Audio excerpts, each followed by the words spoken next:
Well, good morning, good afternoon, good evening, good night, whatever time you're watching my video here, my videos that I've been doing here. I'm very excited today. I have a guest, a fellow 218er. He is also a Bemidji grad, so it's down the road a little bit down 89, cut over on 2 over to Bemidji. He played with the Lumberjacks, played in 2 state tournaments. I had many a battle against this guy in the opposite net. He usually came out on the winning side. He had a good crew there. He also went on after high school hockey at Bemidji to UND, playing with the Sioux. From there, he's made himself a nice little career after college hockey and high school hockey, become a video coordinator.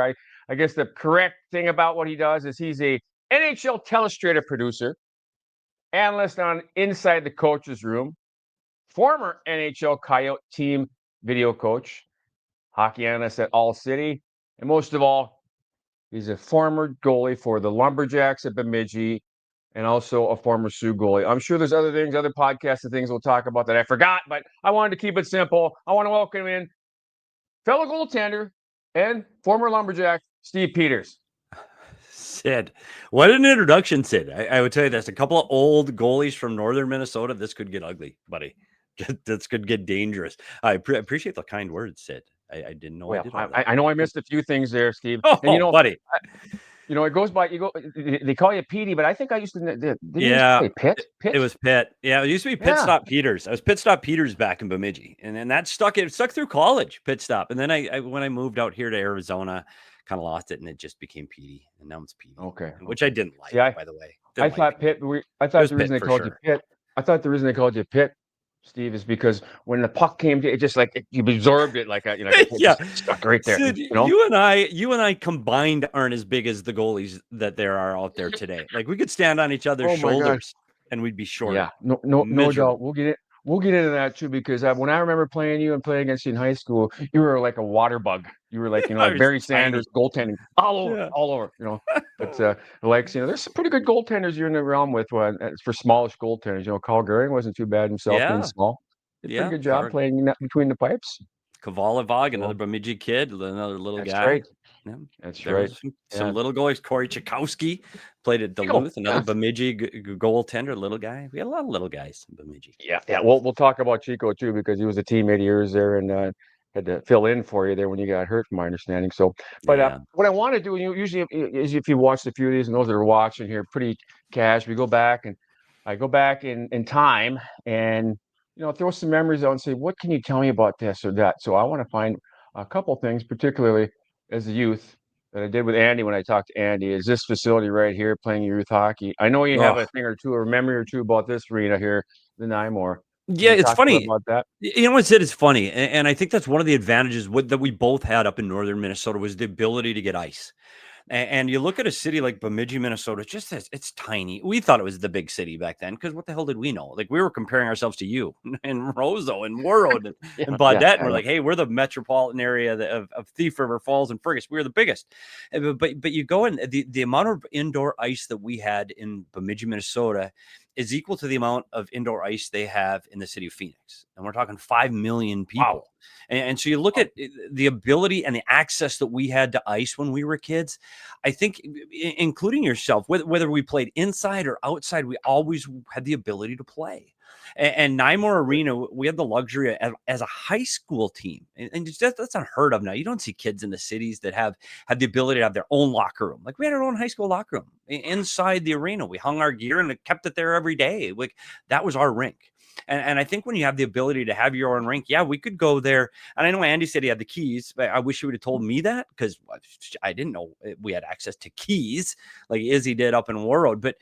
But we did have the access to ice. And I think one of the things growing up as a small town northern Minnesota kid is you got to play. Whether we walked down the street, everybody was within a mile or two of outdoor ice or indoor ice, and we got the chance to just play. And we played all the time. And when I see Nymore Arena, hey, buddy, that rink was cold. It's a metal hut building in middle of northern Minnesota in the winter. Dude, was cold building. Ice wasn't great, but we had the opportunity to play. We could stay late. We could come on early. We could play as much as we want. And I really think that's what gave us an advantage in northern Minnesota over the city kids that were fighting for every inch of ice that they could possibly get down there.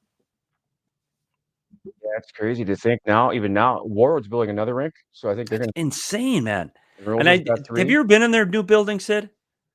Yeah, once or twice. It's been a Because while I've since I've never been up seen there the new for, but building. I was in that it's old, but that old. I don't know what we call it. The War Memorial. Is that what the old one was? Man, it was more, but you know what it was called and known to me and those that played in the facility there. It was the Papal Palace. The Papal oh, Palace is what I always used to call it. Kind of like Roseau still has their old memorial with the ceilings and that. But do Warroad's they still Arena play was there? always no. Rosa doesn't play No, there it's anymore. no. Yeah, Well, Rosa but plays in Memorial, yes. As they you can see the do. background picture here. We have They're still background there. picture right now. Wow, Oh yeah, that's Memorial there. Um, wow. but yeah, I was trying if I was going to find and show you something in my head there when you mentioned that, and I doggone it. You were talking about the Jacks. I meant to actually. It's funny you should say that about your locker room because when I was on looking at pictures, I found one and like I should have took a picture of it. It said home of the Lumberjacks. Whoever painted that? Remember that painting on the wall on the Yeah, door going into your locker room there in yeah. Nymore? Yeah, that's really cool. And again, that goes back to the area.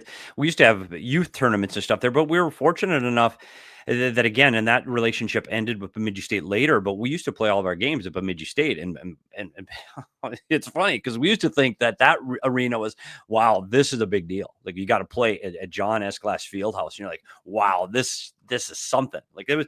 So we'd practice at Nymore, we'd play the big games at Bemidji State, and then somehow that relationship fell apart a little bit between the high school and the university, and they no longer did that, which was sad because they started to play games at Nymore. And no offense to Nymore, it was a great place to grow up, but it's not a place where you should be playing high school hockey games up there in the north. But now Bemidji High School has their own rink on campus, on their high school campus. Said that just doesn't happen anywhere. We have Yeah. a rink on your campus. So Bemidji, it's gone through some ups and downs, like every small town in northern Yes, Minnesota, yes, where you yes. get your cycles, and they made a state tournament again in the not too distant past. Oh, look at that! Look at that! Where'd you come up with that, Sid? I went to Vintage, Minnesota, and just took a quick snap of it, and there you go. That Wow, was the Lumberjack, and of course, it said "Home of the Lumberjacks" when you went in there. I don't know. Somebody in high school must have painted that, drew that. I'm that's assuming neat. somebody on your. Look at That's you, kind of cool. Sid. You do Well, hard work, buddy. trying to, not quite as hard as yours because you got. We'll talk about that a little later. That when I Yeah, show what you do in your office, and holy moly, Rocky, we're getting ahead of ourselves on that one. But yeah. yeah. So, going back to the youth, and in the youth system, I always talk about. Was there any particular coaches that really influenced you? I know in my case, obviously, it was Dickie Johnson. Dick was, Yeah. a guy who picked me up in the morning for morning practice that, and tough as nails, but I go through a wall for him. Was there anybody that really influenced you on the youth level before you got to high school? Yeah, it was funny. It's one thing about a small community like that is everybody pitches in, and it was, we had John Womberg was my Bantam coach, and he was instrumental in what we did at the Bantam level. We won the VFW state championship in Bemidji back in 83.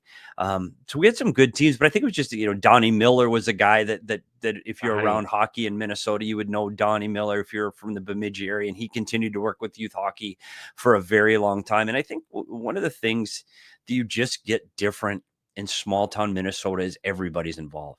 Parents are involved. Parents are really close to what's going on there. And it's not like you see today. And I don't want to be critical of parents in youth hockey today, but it was just a different atmosphere. It wasn't the hey, we're playing hockey 12 months of the year. It's not a constant thing. We didn't have special nutritionists when we were 8. We didn't have a guy working on our power skating when we were 9. We played hockey, we played baseball, we went fishing, we went out on the lake. We had a life. It was just different. And I think there's so many pressures that we didn't have to have, Sid, that we just went out and had fun. And I think we got in this little hockey bubble in northern Minnesota that just became an extension of who we were in northern Minnesota. If you're a northern Minnesota kid, you're hunting and fishing or you're playing hockey. That was it. And I think Absolutely. that's what made it so special to have the opportunity to grow up in a really, really small town, because everybody was invested. We have our high school games were on the radio. Like, are you out of your Yeah. mind? Like, that doesn't Yeah. happen. Like, we just thought it was a big normal. It was normal. We were on high school sports on the cover of the Bemidji Pioneer. We were on the radio. It's just what you thought small town hockey was. And we didn't realize that there was life beyond that bubble. No, and you made a few comments there that kind of caught my ear that I want to bring up too when we talk about, you know, being a kid too, doing some fishing and this and that and things like that. Because now it's like you're right. It's hockey craze, hockey crazy, hockey Yeah. crazy. I don't necessarily agree with it, but it also is, hockey has gotten a lot better. We'll just talk about that too a little bit later. But from our youth days to now. I mean, the equipment, for instance, I mean, Yeah. it's unbelievable. It's unbelievable. I could pick up 2 goalie pads with 2 fingers and like this, and I probably Sid, couldn't pick up my blocker and glove how with it. did I we do remember it? When our gear would get wet, those old deer hair pads, when they would get wet, and both you and I, we're not big guys. Like, good no, no, no, Lord, no. carrying those And hey, things around the rinks. and Oh, damn, I'll mention Hokinson, Coach Hokinson. I don't know if he thought he was going to save the school money, but he bought these damn those green Canadian pads are like huge that Donnie yeah. Johnson had to wear and I had to wear. And like, oh my God. When she went down, Steve, it was tough for me to get up. Keep getting up. So Those I was old like, Canadians. yeah, Yeah. and I I had did a happen pair to of be a those in butterfly. So Bantams. They were the heaviest pads I ever wore. But you guys had colored ones, man. That was a big deal back then. That's in the 80s. Like, nobody did that in the 80s, but Roseau they were did, because cool. we were Roseau Rams. You were a big They were deal cool. down there. Yeah, this is neat. I But never, you know what, Sid? I went through high school and college, and I didn't play much in college. I went to, Eddie Belfour and I went in as yeah, freshmen together, and Eddie turns out to be top 4 all time in wins in the NHL, and I didn't. But I went through my entire career, and I never had colored pads. I'm so sad. I was the last goalie at the University of North Dakota to wear leather pads. And yeah. that wasn't my choice. It was the equipment manager's choice. They just didn't want to get me new gear. Budget. Why would we give you new pads? You're going to sit up in section 101 during the game. Well, we'll talk about the collegiate career a little bit there and some of Yeah. the players there too. But equipment wise, everything's now this it's crazy color, this crazy color that, the mask, the Yeah. sticks, The everything is masks are just sick, man. beyond belief. Yeah, Wish yeah, I we had were that, old Sid. school. I had the old Cooper, the Did Dominic you ever have the Hasek type one look. that was on your face? Did you ever have that one? Did you ever have that when you played Fiberglass. I think I played as fiberglass? a little kid. Yeah, played a little bit as a kid, but that's about it. But I went to the old Cooper SK, whatever model it was, with the Yeah, cage we and all had that. cat's eye cage, and then I became Do you kind of like remember Dominic Hasek. we went down in the cities? We were sophomores, and we went down to Columbia Heights, and it was a big deal for the big, to go down to the big city. And one of the things, ironically, is they had an hour to play. And we're like, what do you mean you have an hour to play? We go up to Roseau, dude. This can go into overtime. We're in no rush. Like, it was just different atmosphere when you went to the cities. But anyway, the goaltender of Columbia Heights had a fiberglass mask in high school. And when I was a sophomore, and I thought that was the coolest thing ever. But ultimately, they outlawed that by the time I Yeah, was yeah, yeah, yeah. by the Was time I that was a back? I junior. can't remember who he was with, but Columbia Heights, one of those teams back when. What was his name? Great hockey name for a goalie, Reggie Miracle. Wasn't that? Oh yeah, Was Reggie that? Miracle. Look I at think he was with you. one of the. Hey, Oh I do my remember once in God. a while. I do remember certain things from my past. A lot of things. Well, there's God, other what things a I like to name. forget. We won't talk Yeah. about those, Yeah. but yeah, yeah. I mean, That's what a a name for a goaltender. He fantastic. played in the state tournament too, so it's pretty Yep. wild. But um, so let's talk about. So we talked about the youth. You mentioned John Glass there a little bit. It showed John Glass, the facility here too that you played Yeah. in. Back, we're moving into high school here level here because when I interviewed Andy, and you can attest to this, and he was watching, but you were on the ice. This back area here up top that you see up there, where it says Which is BSU, BSU. he used Yeah. to take and open that because you guys had a wagon back in the day. With George and the boys and the Smith boys and the Yeah. Fawsons and the Ikes. I mean, they could go on and on.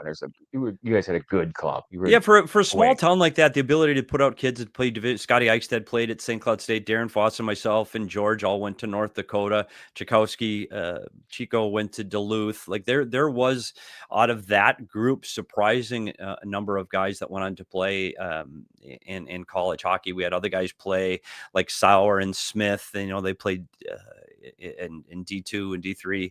So we did have a lot of guys that went on to play. I think what happens in these small communities, Sid, and you could say the same thing about Roseau, is you go through these cycles. And this was a group of kids in Bemidji, Minnesota, that really had something from the time we were peewees on. It was just, we had the right mix, and more importantly, we had one thing that winning teams have from youth hockey to the NHL. It's we had that camaraderie and that bond, and I think it was, yes, we had good hockey players, but George Pelawa, who was the best of them all, drafted 16th overall by Calgary, and he was the arguably the best hockey player to ever come out of Bemidji. His sophomore year, he barely makes the team when Yeah. he's 16. Like, he really flourished after that sophomore year. I mean, he was a clumsy skater. He was a big guy coming into his size. He couldn't skate extremely well, and he was an okay player. But by the time he's a senior, he literally dominated high school hockey. Like, dominated. If he would have played in the NHL when he was a senior, he would have been the biggest player in the National Hockey League. And that gives you an idea of what size he was. But the point is, all of these guys happen to be coming up through Bemidji at the same time. and they were all interested in hockey. They didn't get pulled away into something else. They didn't get pulled into other sports or other interests. And at that time, you didn't get pulled into the USHL. You didn't leave. You didn't go play junior somewhere else. You didn't go play at a private school out west. You stayed at your high school, and you stayed there until you graduated. And I think that that's what's changed in Minnesota high school hockey. Is you see those guys start to drift. You get, oh, my senior year, I'm going to go play in the USHL. I'm going to go somewhere else. And I think we had the luxury, and we stayed together, and we had that just something special about that group. And we stayed with each other, and we were friends, and we built our community around ourselves. And that's what made us so successful in Bemidji for that quick, brief period of time. Yeah, and that was those were good times. I mean, and we had some Yeah. battles against each other. I know you guys obviously came out on the top, and I remember during one of those battles, I actually was back up at Johnny Ness played me. I think it was 2-1. We lost to you. You may recall this too of the memory. But that night was really a crazy night back home. It was sleeting and icy, kind of icy. You may recall. I'm throwing back a memory again, high school memory. We rolled the bus. Rolled the bus that night. Yeah. But that just brought back when I saw glass. That was just a random memory. Kind of went off my But that's again, script it's here, just but it's something different that we did, Sid, back in those days. Is again those bus trips, and it's something that I think the kids in the cities that grew up didn't have. You know, they're going from Wayzata to Minnetonka, and they're just going with their parents to the game. Like, we didn't do that. Like, we bussed everywhere as a high school group, and we had the little trailer with all our gear in the back. It was cold, it was wet, it oh was yeah, dirty, yep. it was and our closest opponent was an hour and a half. That's the closest. Like, we're 2-3 hours, 3.5 hours on a bus on a school night, and we'd ride home and we'd go to school the next day. It was again one of those things that I think really helped bind us as a group. And you went through the same thing. These small towns, you've got to go. If you want to play teams, you got to drive. And I think that the bigger city kids, whether it's Minneapolis or even out here in Phoenix, you drive across the city and you have Yep, competition. yep. It's And I funny you think, should say that. It's funny you should say that. I'm looking up if I don't, I forget sometimes, Pete. And I tell you what, it reminds me when I was broadcasting MSBN. We do football games and that too. We do all the sports. But I remember one game. It was kind of a rainy, sleety, a fall. Kind of on the edge of yeah, winter. Around the corner. But anyway, I remember somebody. Are you guys doing the game tonight? Because it was Rosemont playing at Wayzata, not that far across town, right? yep. But no, we're not going to drive that far. I'm like, what? Oh, buddy. What? It's just a little sleet, a little snow, not much. And you're not going to We're drive not going to across the drive west. across the city. Yeah, let's Yeah, try going to crazy. Baudette. Try doing that in the middle of February, making that Yeah, trip. they don't do much. Well, they have road trips now where they'll stay overnight to make it a little better. But they, going down to Virginia on the weeknight. We play Virginia from Roseau, Rapids. Wake Rapids. up. Fergus was our Go big ahead. one. Fergus Falls was our far one. That was a big trip going down to Fergus Falls. We knew we were in for one, and they had really good teams back then in Fergus Falls. But Yeah, you're they did. right. They did. We were Yeah. right, but we'd always be so intimidated to go up to Roseau and Warroad because again, we talk about the cycles, and Warroad was really good. Olim, Izzy, Marvin was on Yep. those teams, and Yep. they were really good, man. And that was you go into those two barns, you knew you went into Roseau and Warroad. You were in for a heck of a hockey game Yeah. because the Absolutely. teams were good, but more so than that, you've got the fan base. I mean, you knew the buildings were going to be full, and you knew everybody's going to be screaming, and it was going to be tough. And I think that those were probably some of the best atmosphere games that I've ever played in. I didn't like playing there. Like, one, again, we talk about cold. Dude, it was cold. Both those buildings were so cold, but you knew they hated you because we were good, and people didn't like us up there. So those trips up to the far north Minnesota were really special, and they were intimidating in those buildings. Yeah, most definitely. And I remember that we were talking about playing in Warroad, for instance, in the Papal Palace. They didn't have plexiglass on when you went out. That you went out the door to get on the ice. Yeah. That was wide open. There was no plexiglass there. There was like on the boards there, people were standing there, and that's where they'd heckle you. I remember That I was wasn't very so good at shooting the bad. puck. I wasn't very good at shooting the puck, but I can't remember the guy's name, but he was always, super save. Cal would call me, but it was more like super save. They'd go, and I wish I could have shot the puck at him once or twice, but that was an old barn. That was fun days. Good Yeah, ice, very good it ice, is very good fun. ice. It was fun. But we digress a little bit. But yeah, those are great memories, and talking about Georgia a little bit. Now, speaking of that, let's jump into a couple different things before I go into the state tournament time and that. And I wanted to bring up a guy who was the coach. I did this for Andy too, and I want your thoughts. I want to talk about him. as a coach in high school. This is a young coach here, young, Wow. obviously, Coach Grand. What can Yeah. you tell me about him? When It's you funny. played for him. Brian Granda still lives in the Bemidji area. He's a guy that played for Bemidji State and for my dad when my dad was the coach or played in the Olympics. Like Brian Granda's an unbelievable hockey player. And he's a small town Minnesota guy that that that hockey was just in his blood. And he goes from far north Minnesota up there in Roseau and comes down to Bemidji and he he was a coach that just let us play. Like he understood, I think he liked our team because we played like he played. Like we had some really high skill. We could play with pace. We could score, and that's the kind of game that he played. High end guy. And when he'd come out with practice with us, he always had the shin pads on, and he would always participate in the drills. And I tell you, even at his age, and gosh, right now he seems like he was ancient. Then he was probably 30. Like, well, I think he was like 70. He's probably 35. But again, just an incredibly high skilled guy. And one of the things that made him special too is he understood who he was. And I know in high school sometimes, I'm not critiquing coaches that do this, but he didn't put on the suit and tie. He had the long coat and the choppers and the hat because these are cold arenas, and he just fit in. He was one of us, and you felt like you were going to war with him. So I think that he was again the right guy at the right time. And you talk about Andy Brink, and Andy's dad was our assistant coach. I was just going to bring him up. Yep. Yeah, and so we had Brian Grand and Lyman Brink, and the Brink boys. There were three of them that all played. We played with Steve, Andy's older brother, was on our team when we were seniors. And Lyman had some health issues during those times, and I really thought that helped our group bond. And when something happens, and you can attest to this too, Sid, hockey is a tight community, Mm-hmm. and if somebody needs help, people are there.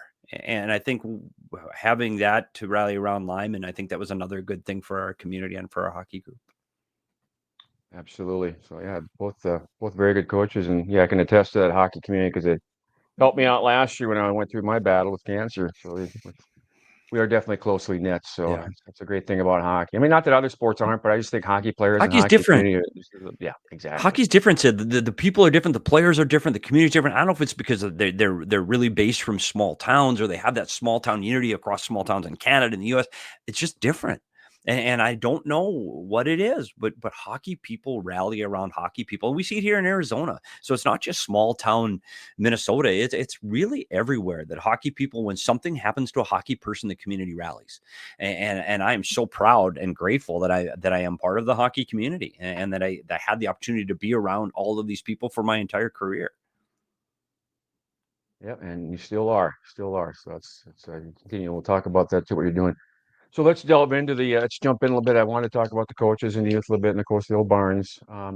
Yeah. I don't have I want to pull up a couple different things here. There was, just to show you real quick, I'm going to do it over our faces Whoa. there. This team in 85, I think that's the 85 squad there. Yeah. Yeah, that was Good looking group. And it's funny because we played when Bemidji's famous for Paul and Babe, and I'll argue with people from Brainerd that ours is we are the home of Paul Bunyan, but that's for another day with the Brainerd boys. But we had Paul Bunyan was on our jersey when we were sophomores. And Paul Bunyan, that's just kind of the big deal. Bemidji High School sweaters had Paul Bunyan on the jerseys. And then we made it to the section finals against the Roseau Rams back in 1984. Yeah. Paul Broughton led Roseau Ram team, a phenomenal hockey team. But that was the last year of the Lumberjack jersey at Bemidji. And I remember that summer, they said we're going to get new jersey. And we got into the 85, and it was these new, the new mesh jersey with the printed Bemidji. And we were like, oh my gosh, these are so cool. Like we thought we were the big deal. And I know it's not a very fancy jersey, but that was the first year of that Bemidji script. And we went to the state tournament. And this is back when there was just 8 teams. This is a one class 8-team tournament. And it's tough. I mean, people know how big a deal the state tournament is now. It just had this different aura back in the 70s and 80s. And I those jerseys, when I see those jerseys, just reminded me of what we were able to accomplish from our tiny little town. And I still think, as most people do when they look back, I still think we could have done better, Sid. Well, hey, hindsight's 2020, isn't it? There were a lot of shouldas and couldas, in life. Yeah. And but yeah, you guys did do okay though. Let me well, here I'm going to show a picture of 85 of you. Look at that young guy right there. Oh, Look at that face, wow. huh? The Oh my turtlenecks. goodness. I had Yeah, like the look at that. turtleneck Sid. Yeah, And that's a we're good going to looking jump kid. in. I want to show something here. I want to bring this up. If I do this Yeah. right, we did it beforehand. But in '85, when you made the tournament, after Paul and the boys beat you, and by the way, I was the last guy cut on that team in the '84 team. And then Oh, that's a whole good different story. team. Yeah. Anyway, and David Drown. Yeah, you mentioned David David Drown Drown, too. hat trick. He was Hat trick, he won the was a game beast. 3-2, all on David Drown. We all focused on Paul Broughton because why wouldn't you? You knew he was on to greater and bigger things after he left Roseau. So our mission, we had 10 sophomores on the team, we were the youngest teams in the state, and we went in to play the powerhouse Roseau Rams, and we thought we had a chance, and we just don't let Paul Broughton score, and we didn't.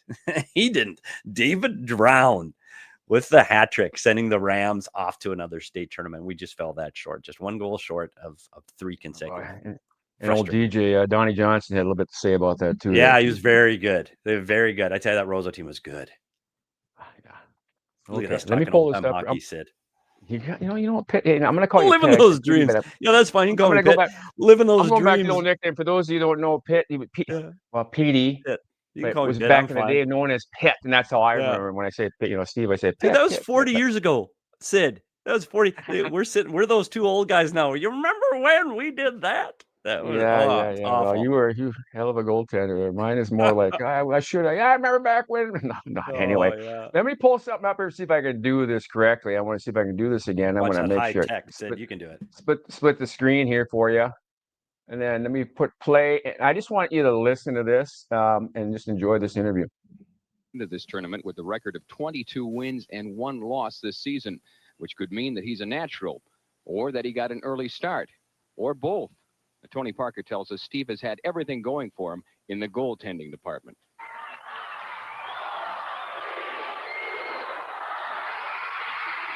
The Bemidji Lumberjacks made it to the state tournament with a suspense-filled 3-2 win over Fergus Falls in the Section 8 finals.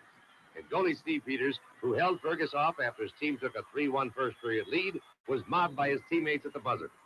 Was the slightly built junior netminder excited? Really excited. I'm glad we won, though. Last year, what was the difference in the game total? Oh, it's the experience. We had that much more experience in the game. We went out and just played our best, and we won. You're anxious to go to the Twin Cities? Oh, definitely. It's a dream of a lifetime. Steve's dream began 12 years ago in his mother's kitchen when Mary Lou Peters first introduced her son to the art of goaltending. Oh, my goodness. He's been playing since he's about 5 years old. And he's all of a junior in high school. Right. Did you have to push him out there? Did he go grab a stick and go out himself? No, heavens. I used to be the shooter. I would shoot on him. He'd stand in front of the fridge, and I would shoot the plastic puck at him. Steve is one of the top goaltenders in the state, and the reason may be partly genetic. His father, Bob, was once a goalie for the Montreal Canadiens and is currently coach of the record-setting team at Bemidji State University. The BSU Beavers are also in their playoffs, but Bob Peters admits that the Jacks are number 1 this week. Right now, I would say our immediate attention is with the high school because they're going to play on Thursday night. However, because they don't go to the state tournament all that often, our last visit was in 1976. The high school has somewhat captivated the hockey momentum at this particular point. With 2 championship teams in town, hockey is number 1 in Bemidji. But for Steve's mom, a trip to the state tournament for her star pupil is the tops. This is definitely special. No doubt about it. Well, for the moment, Steve Peters' Bemidji Lumberjacks are trailing, and it is 1-0. Wow, Sid, you're digging deep, Sid. That's good work. What do you think of that there? That's good research. It's so funny that you go back and see these things, and one, I'm proud. I'm proud that I had the opportunity to play in the Minnesota State High School hockey tournament. It really was the highlight of my hockey career, and to this day. And I think when you talk to players from Minnesota that have gone on to do great things, like win a Stanley Cup or an Olympic medal, I think they always go back to the Minnesota State High School hockey tournament.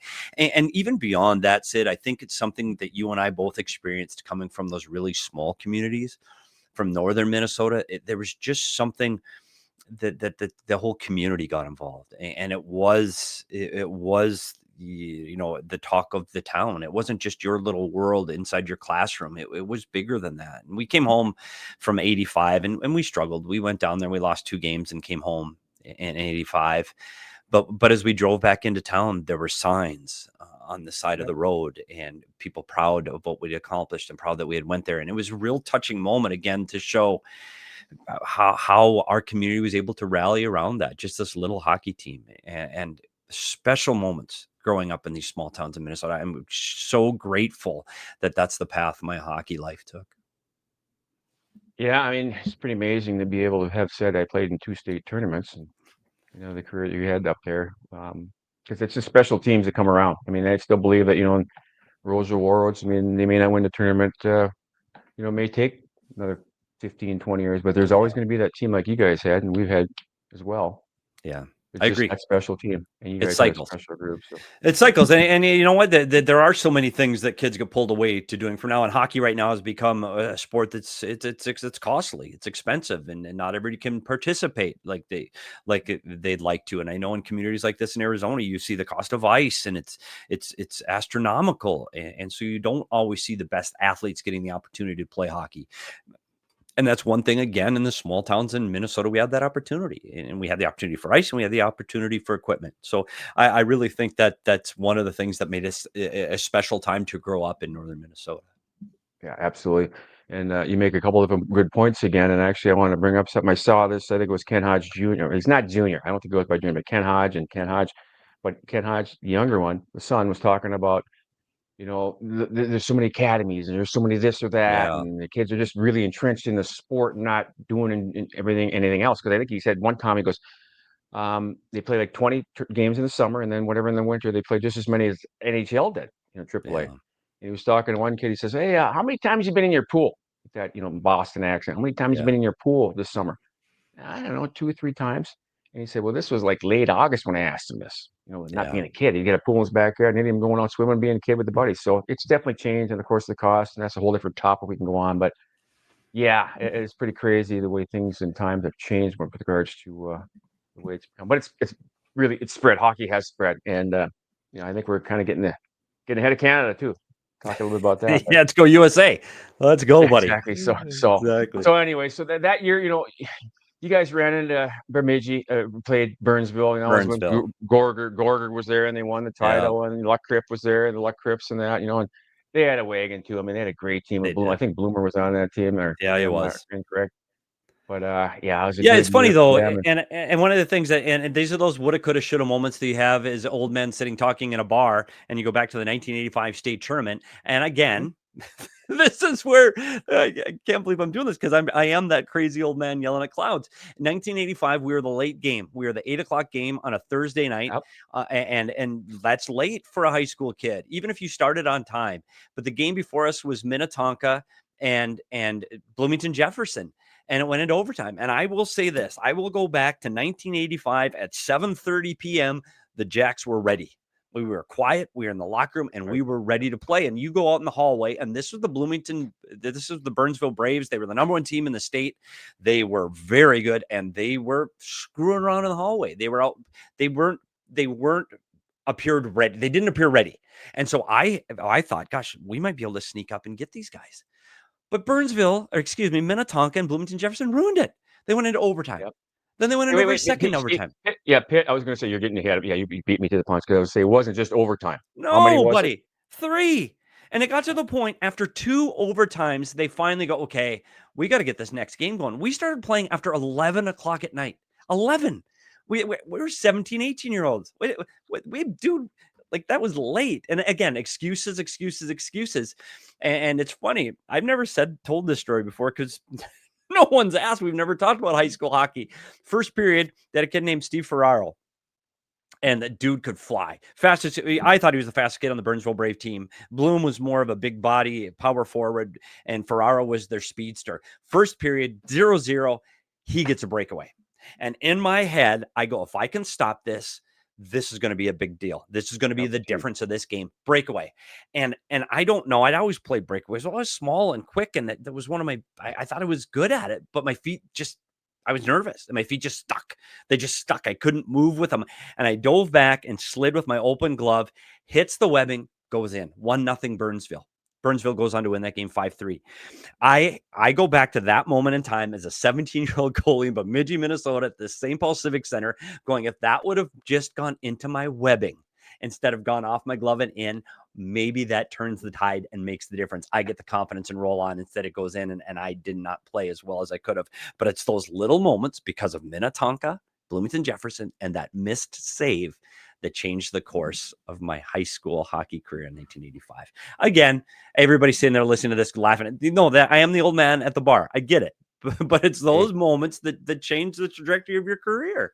Pitt, there's some things I don't like to remember. I mean, there's games I know, for instance, when you talked about making it there in 85 and 86, I remember one year, I can't remember which one, 86, we'll get to that, but Ward got beat, if I remember right. Yeah, by Moorhead. And surprise, upset. Yeah.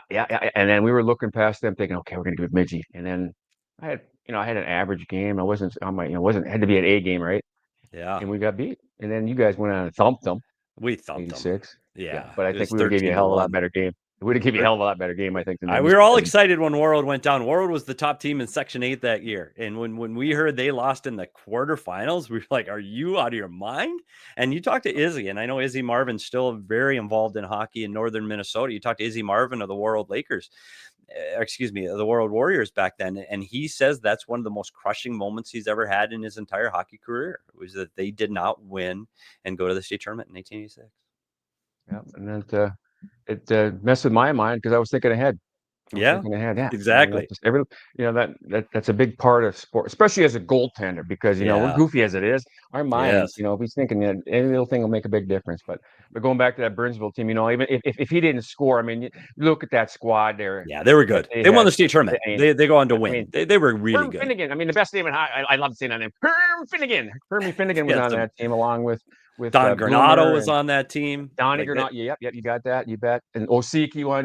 Mark Osiki. Yeah. Look at these names of Minnesota hockey people. That's unbelievable names. Yeah, they had a good squad. But looking at that year in that tournament, there were some pretty good hockey names in that, those various teams that played, and your team included, and it's just crazy. I mean, really looking proud. at some, you look back, and I'm trying to think. No, I'm a little ahead of myself again. I apologize. I have a tendency to do that. So it's okay, Sid. You're a goalie. It's fine. Section 7, by the way, was another nemesis that we'll get to the next year. That was my next year. And Pete Wohlers.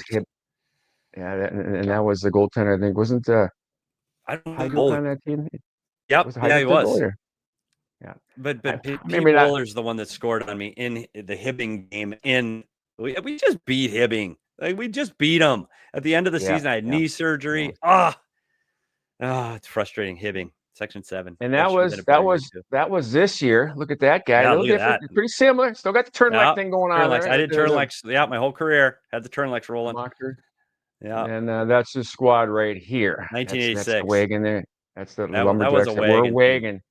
We were had a great squad. Because that's when George Pelawa really came into his own. That's when George started to be George. Like, that's when he started to go, oh my gosh, he took notice of him. And unfortunately for me, and in high school, you play 20 games, and it's not like what you play in junior, where you're playing 40, 50, 60 games. We played 20. And unfortunately, we were in Crookston, and it was 5 seconds left in the game. I went up to clear the puck. We clearly were going to win. I just cleared the puck, and my knee popped. And I go, uh-oh, this is not good. And it's nothing. In today's game, it's just some meniscus cartilage back in 1980, 86, and you go, or 85, 86 season, you go, oh, there's no big deal. If this happened today, in today's medical in 2025, I would be playing within 2 weeks, but it wasn't. It was a Bemidji hospital in 1985, the fall of 85, and I was out for months. Like, it was concerning, because you're starting to think colleges and, recruiting at that time. You started thinking about your future, and you go, oh, I'm not playing. And will I play? And it was just such a minor thing, but I missed a lot. I missed half the season, and you was really concerned, would I be ready to play for the tournament? So that year was scary. I was in crutches for a long time on campus, and went to a lot of games as a fan instead of playing. That's where Corey Chkowski got a real opportunity to cement his play, and that's how he was able to get to Duluth. But it was a scary lost season, and I was worried that I wasn't going to be able to go on and play college and do those things. So it was scary. Yeah, I was going to bring up Chico. You're a step ahead of me. You got a little faster mind than mine. I'm still a slower. I'll blame it on the C word, other than getting hit with some pucks. The C word hit me last year, but I'll go with the pucks. So let's pull that bracket up. So this year, I mean, I'd hated to bring Yeah. him up. Sorry about that, but the first round, the upset, what was it? What's the score right there? Oof, that's a Yeah. tough one there. 4-3. 4-3. 4-3 is a game we thought we could win. But again, it's funny though. How do we go to the state tournament twice and play in that 8 o'clock game both times? How does that happen? We never played at 8 o'clock the entire season. We never played that late. And 2 seasons in a row it happens. I don't know. Not an excuse. It's just it's an odd time for us. And Hibbing's a game that I thought we went into that game thinking we could win. We beat Hibbing 2 weeks before the tournament in Bemidji. It was a huge game. It was my first game back after my knee surgery. So everybody was pretty fired up. I was fired up, and we were able to beat Hibbing at home in Bemidji 3-1. And we go, okay, it's a team we can beat. And I think we went into that probably more confident than we should have been. And Pete Wohlers scores. It's funny. You remember those little things? It's 4 years ago. I remember the goal. It was a pass from right to left. I thought I was going all the way to the left circle, so I over pushed, and Wohlers was in the high slot. Puck goes to him instead of all the way across, and I just misplayed it. And Wohlers scores, gets the game-winning goal. They win 4-3. And I tell you what, the next game we go out and we're behind again, and I get pulled in that game, and I thought, here we go again. We're going to lose. It was Richfield, and I said, this is it. What a disappointing 4 losses in 4 state tournament games. And Corey Chakowski went in, and we found a way to come back and win. So, but Dave Smith scores a late third period goal, and Bemidji goes on to win. And then we were able to play in the consolation game against a Bloomington Jefferson team. That's a big city team. I mean, that's the cities. It's Bloomington Jefferson, and Bemidji. We were just better. And that I think that was of all the games we played in the state tournament over the 2 years, that was the Bemidji team when we played Bloomington. It was finally the first year, I think in 85, it was just still the little kids in the big city. And I think we were wowed by the Burnsville Braves, and it was too much. The next year we went on and we go, I think we finally settled in that game against Bloomington Jefferson. And we played like the team that we played when we played in those smaller rinks in Thief River and War Road. And that was who we were. And it just took us that long to find it. And it's too bad, because I think that 86 season, we were probably better than what we got in 86. And again, woulda, coulda, shoulda. I'm so grateful I had the opportunity to play in the Minnesota State High School hockey tournament with the Clear Boards in the St. Paul Civic Center. A dream of a lifetime, and you can't take that away from me. But I still wish we would have played better. Absolutely. I mean, you always want to win a state title, but you guys came out with some hardware. And you talked about people that didn't win it. Some of the great teams. Rosewood had a great team with the Broughtons and Butts. Yeah. And they came out. They didn't win. Yep. So, but you were able to come home with some hardware. And I mentioned when you talked about Hibbing, I was talking to one of my best friends from back home, Troy Schwer, and there was a guy on that team because I think he coached his son over in Green Bay. Cal is it Hughesman? He was a big defenseman, I think, for him. And he was talking about Cal, and Cal joking about saying, every year they showed Bemidji and Hibbing, and they showed Big George just hammering me. And Cal was a pretty big guy, I understand. Yeah, that's a big hit. Talking about the there's Big George right there. Big George. He looks. He looks kind of homie, lumberjack, but I consider him a friend, man. Good guy. But. Yeah, he had some battles against him, but yeah, you remember that hit then, do you? You remember that? Yeah, but, and one of the things George could do, and George, again, he was nearly 6'4" in high school, and he was punishing. And he went on, Minnesota played, and they have these super series back then that they don't do now, where you'd have high school kids play, and they're that team Minnesota, and George was on that team, and he literally put a kid through the glass on Team Massachusetts, put him through the glass, broke the glass. Like, that's where pro scouts started to go, oh my goodness, look at this guy. And he can shoot and score and skate, and he's 6'4". Oh boy. Yeah, he was a special talent. And it's funny because he was a guy that when you talk about what Paul Bunyan was, he was Paul Bunyan in Bemidji. Like he didn't spend endless hours in the gym. He wasn't the guys that you talk about now. Oh, he put in all that extra time and the ice and doing all this. It was natural. George, just when he hit up the ice, he played like that. He was a big teddy bear. He was a great football player. He was a great hockey player. And it's all because it was God-given talent. And it really was.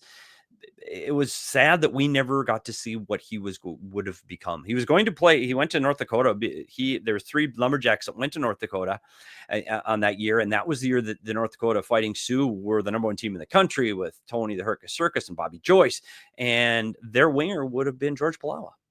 and to see that he would have been on the best college team with the best players in the country, and he didn't get that opportunity. 2 weeks into that freshman season at North Dakota, he's in a car accident and unfortunately lost his life. And it was unfortunate. We never got to see what his legacy could have been.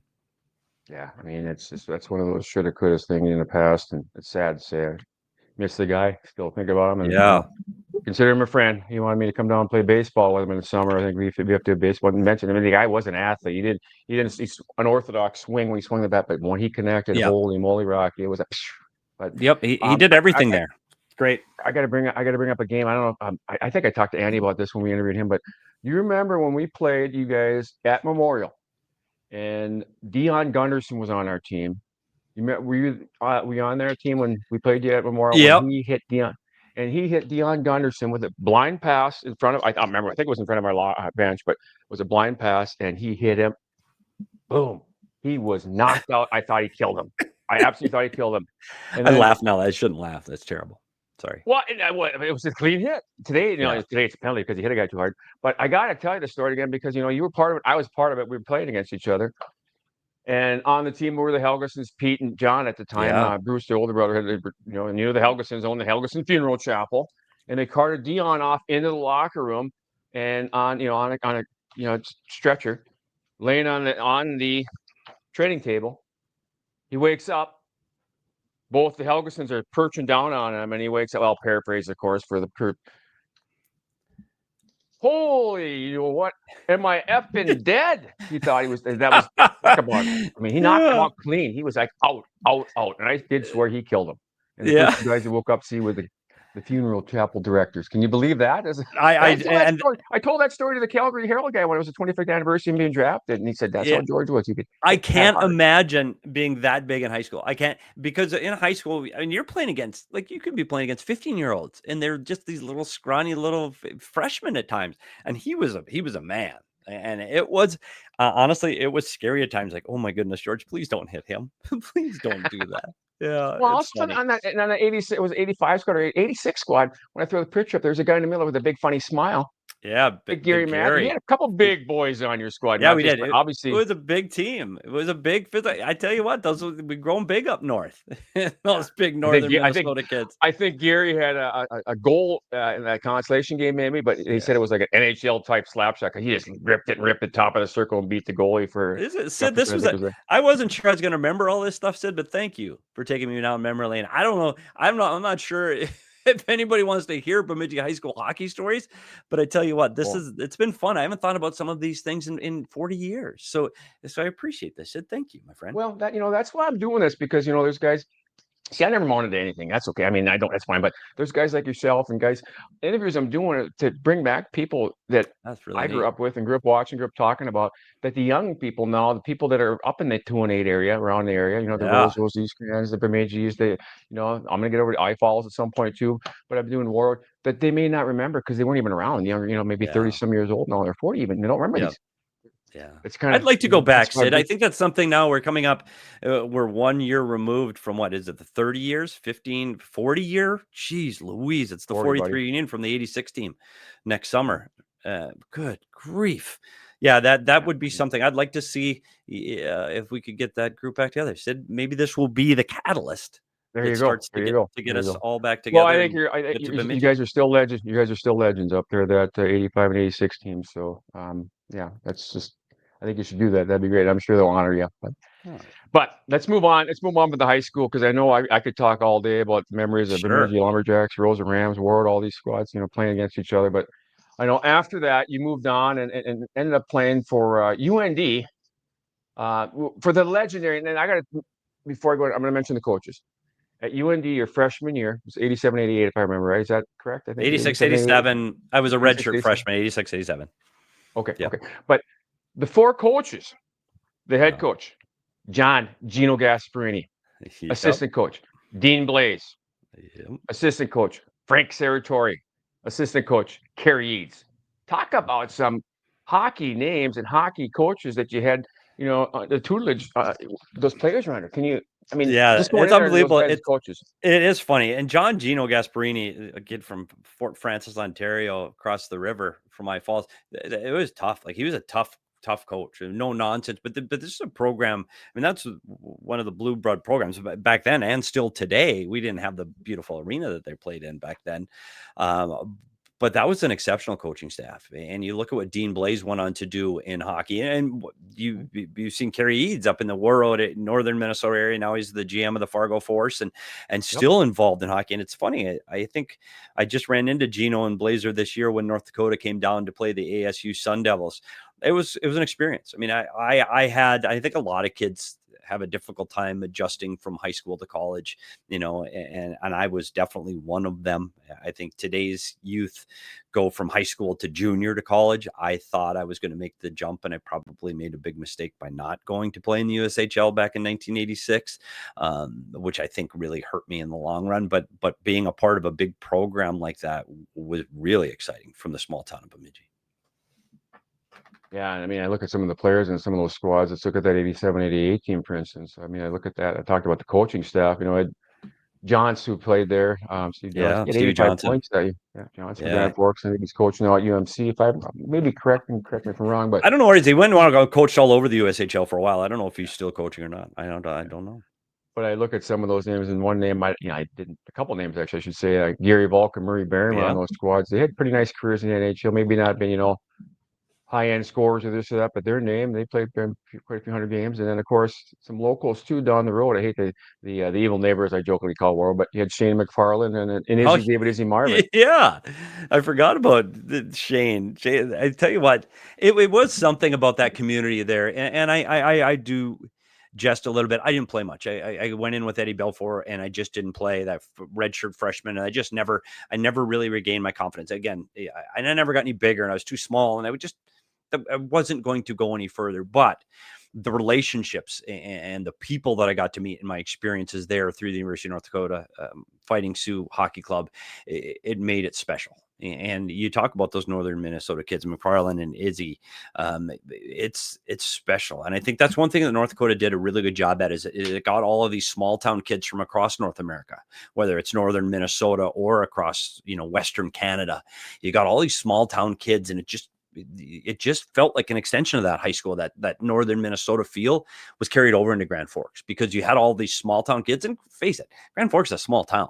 This is a small town college team, and you just continue that us against the world mentality like you had in northern Minnesota. And I think that's what made the hockey so special there is all these small town kids trying to play and slay the big dragon, the Minnesota Golden Gophers, who had all the big city kids and all the kids that played in the big markets.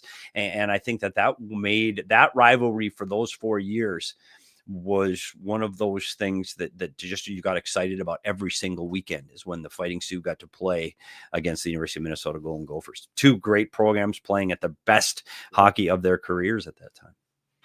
Yeah, and WCHA, old WCHA. Yeah, now they got the Big Ten. Yeah, it's not the same. Not the same. Really. I mean, the rivalry's still there, but it's kind of like when Rose and Warroad used to be a tremendous rivalry, and it still is to this date, but it's just not like it used to be where you hated each other back in the day. Going back, but I mean, I look at those squads, and there's a guy that kind of took the reins there, also down the road from Roseau down, played with Tony Kuchar, International Falls kid that came in and kind of took the reins, but. Cooch was one of those kids. Funny because in high school we played against. He's a year older than me in high school, and with the first high school game I ever played, my first career high school start as a sophomore was against International Falls and against Tony Kuchar. Now we won the game, and then Tony Kuchar goes up to USI International School in San Diego back when US International had a NCAA program. It folded in 1988. Brad Buco days. Brad Buco was the head coach down there from Duluth, goes down there, and that program folds. And where does he decide to go? He decides to go to North Dakota. Yeah, thanks, Cooch. Appreciate you. Because then he started to play, and another guy I got to play behind. Well, you know what, Steve? You know what, Pitt? There's not too many guys that are able to say they played in 2 state tournaments, and I was a Division I hockey player. Whether or not you played, just like guys I interviewed that played in the NHL, if you played one game, that's something to be proud of. That's very something to be proud I was of. proud of my path. Well, And it's funny when we go back, I'll rewind. I'm sorry to step on you, Sid, but we went no, the by the way, 1986 state tournament. Damian Rhodes played for Richfield, and he right? was NHL goalie for years and years in Ottawa. He's retired here to Arizona, actually. Rob Stauber was in that state Yeah. tournament. Duluth Denfeld goes on to play for the Gophers and play in the NHL and the LA Kings. And I remember we were, after the 86 state tournament, there was this maroon gold super series. I don't know if they still play it, but it was a little all-star series where we pulled kids from the cities and kids from up north. We played against each other, and it was this all-star team. And they had too many goalies from up north, so I had to go play in the cities. So I played for the cities kids. And Stauber played for the northern kids up in Duluth, and we were the two starting goalies for the two all-star teams. And I remember Doug Woog coming to the rink in those days, and recruiting was still going on even after the high school season. And was it going to be Stauber or is it going to be Peters going to University of Minnesota? And at that particular event, they went with Rob Stauber, who had a great state tournament, by the way. He was really good. Yeah. And so Stauber goes to Minnesota. I go to North Dakota, and Damian Rhodes goes to Tech. Damian Rhodes goes to Tech and plays what we called Michigan Tech at the time. It was not a very good hockey school, but he played, and he's making 50, 60 saves a night and playing for a team that was losing. And Stauber got the opportunity to play his freshman year with Johnny Blue there, and he got an opportunity to play and goes on to win the Hoey Baker. And I still think he's one of the best goalies to ever play at the University of Minnesota. I was a huge Rob Stauber fan, but you see the different trajectories of those three goalies at that time, and to go on to play in the National Hockey League, and we're much better. And I'm not putting my skill level at that time. When we were 17, we're all pretty equal. By the time we're 19, everybody's path had gone different. And by the time I was 19, 20, I had realized, okay, hockey's probably not going to be my path. I mean, it's my third year. At least not playing the game. At least not playing the game. Right. And so I looked at it more. By the time I was a junior in college, it was my job. I'd go to the rink and I'd practice. I was paying for my school. I didn't go flip burgers. I went to the rink and I practiced, and that was my job. And that's what helped me get through school and helped me change my perspective on hockey, where I started to say, okay, I'm going to put up the pads, but I'm not going to forget the game. Like I came from a coaching family, so I'm going to learn this game as well as I can learn it at that point. Let's discuss that a little bit here. We talk about the transition, but before I do, I wanted to talk about it when you were growing up, and I want to talk about, post-college and such, because you're such a legend. I didn't bring up your father. I want to bring him up now before I go into the post-college, high school, and college career. And it's a last picture of him, for I think the obituary. But oh, there he is. RH, yeah. It's hard to believe it's been 4 years now since he's been gone. Amazing man. He was always nice to me when I talked to him. And can you talk about his influence on yourself? Being a goalie himself. Yeah. I was never able to go to any camps at Bemidji, but I know when I was talking to Troy, he said, RH, come up, talk to him and talk at the camps and stuff. And how influential as a coach, as a dad, just as a man, was he on your goaltending career, just life? I'm not where I am today in sports hockey life without RH Bob Peters, period. And I will say this, I'll be honest, he wasn't a big touchy-feely, hey, let's hug it out dad. That's not who RH Peters was. I called him coach. I didn't call him dad. He was my coach. And he was a very serious man, and you worked hard around my dad, whether it's at the rink or at the house. Like, you worked hard. He taught me how to work. And everything you're going to do, you do right. I don't care if it's cleaning the gutters or putting wax on his blue Suburban. You do it right. And I learned to get up early and go skate. I learned to get on the ice. He was a goalie, and he worked with me one-on-one until I got to a point where he said, okay, you're on your own. If you want and you have questions, ask me. And so I think we started to part ways as I got into high school, as he wasn't as much hands-on, but he was there. He was the guy that leaned on after games. Hey, if you want to talk about it, I'll talk about it. If you don't, you don't. Here's what you could have done different. Here's what you could have done. But he was hockey. They never ended. It went from the hockey season at Bemidji State, where he coached, to Bemidji International Hockey School. And when one ended, the other one started. My summers, every summer from the time I was 7 until I got through college, was at that hockey school. Every summer. I was a referee. I ran the score clock. I drove the Zamboni. I coached teams. I coached goalies. Whatever it was, I was around hockey for my entire summer. And I think, again, it talks about my ability to learn how to work. I'm not where I am today if I didn't learn how to work. And I got this picture back here, and then my bottom left is my dad, and I call my studio inside the coach's room. And without RH here, he's always looking over my shoulder to make sure that I do things right and I put in the work. And again, I don't become the player I become, and I don't become the person I become without him as my mentor. Yeah, I'd be remiss. I was remiss if I didn't bring up your dad, because legendary coach and just a great guy. I am Still top I 10 know in guys- wins in the NCAA. So he's still got his legacy. and a lot of people out of Bemidji and Rosa played for him. So Yeah. anytime I bring him up, I want to make sure I brought him up. So a couple things up there I see behind you, by the way, Steve. I see the old USA Hockey, and I don't know if I pointed this out before we jump into college and such, but did I show this picture here? Oh, This? no, I I didn't. got to bring that. I'm sorry, I've been in my background. I had to bring it up and look at that young Steve Peters. Sid, it's funny. That was USA. the very first United States under-18 team. The very first Really? under-8. Yeah, they hadn't. Now they have the Helinka tournament, the Helinka Gretzky tournament for that age level. At that time, a guy named Keith Blaze was the coach for Team USA, and he put this group together of these trying to develop younger players. And we had quite a few Minnesotans on that team. George Pelawa, Scotty Bloom was on that team. Pauletti out of Hastings. So we did have a good Minnesota flavor on that team, but Brian Leach was on that team, Capuano, Greg Brown. So we had a lot of NHL players on that team as well. And it was, we talk about the state tournament, but getting the opportunity to make that team. A lot of kids went to that camp in Colorado Springs, and to get to that, to put on that jersey, even though we played only 2 games against Team Canada, and Team Canada rolled us in those games. Something that when I can say at 17 years old, I was one of the guys that got the opportunity to play for Team USA. So I'm very proud, and that was definitely the pinnacle of my career. That's pretty cool. That's pretty cool. I know Andy got the World Juniors, never got the World Juniors, because that's when Stauber started. So now you start to see Stauber. And so as we got older, his path again, we took off. So I didn't get that opportunity to play for the World Juniors, but I did get the chance to play. But still, to be able to represent your country in some shape or form, we're in the USA, red, white, and blue.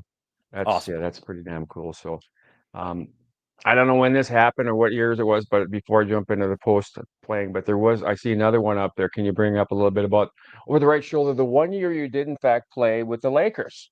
Because I talked about Izzy.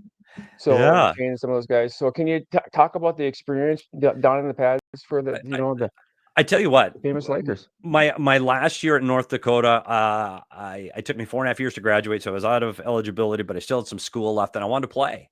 And there were quite a few of us that had either stuck around Grand Forks or just recently graduated. And Steve Johnson was one of those guys, and Jeff Bowen was another one of those guys from East Grand Forks. So those northern Minnesota flavors and North Dakota guys, and we would get up on the weekends, and we'd all load up in a car in Grand Forks, and we'd drive to wherever, Lac du Bonnie, Manitoba. We'd have St. James, Manitoba against the St. James Flames. And I tell you what, we'd spend our weekends playing for the World Lakers. And what a life experience.